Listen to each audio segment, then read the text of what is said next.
Hello everybody and welcome to our channel. In this video, Alabai puppies versus Aboriginal Central Asian Shepherd dog puppies.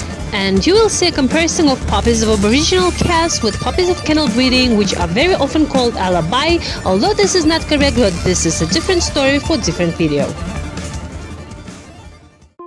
So let's talk about the reasons for such a huge difference that you see now.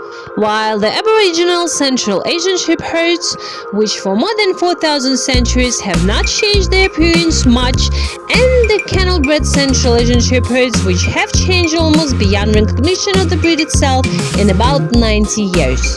After all, we must keep in mind that factory kennel breeding of cats from very beginning had started from Aboriginal cats brought from Central Asia. Kennel work with this breed was started in the USSR in the 1930s, and it turns out that in less than 100 years the dog has radically changed not only externally but also lost a number of its basic natural properties such as endurance, unpretentiousness, and protective qualities. So let's figure out why this happened. We now will not go into a number of details related to genetically transmitted diseases due to the lack of natural selection.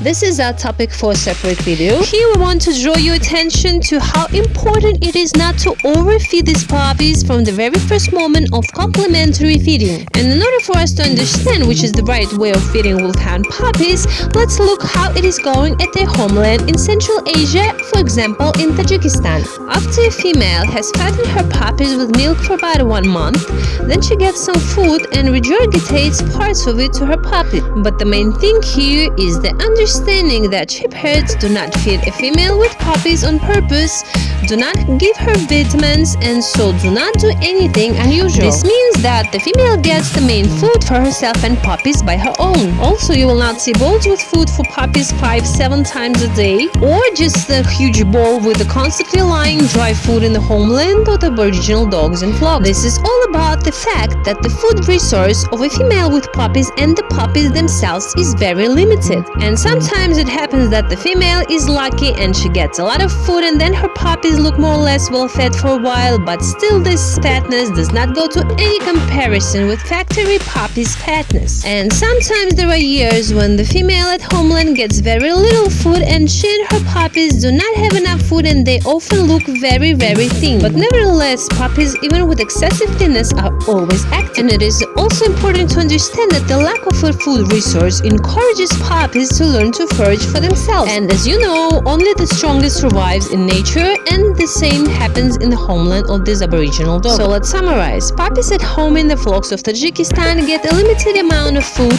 They have to learn how to get it for themselves early.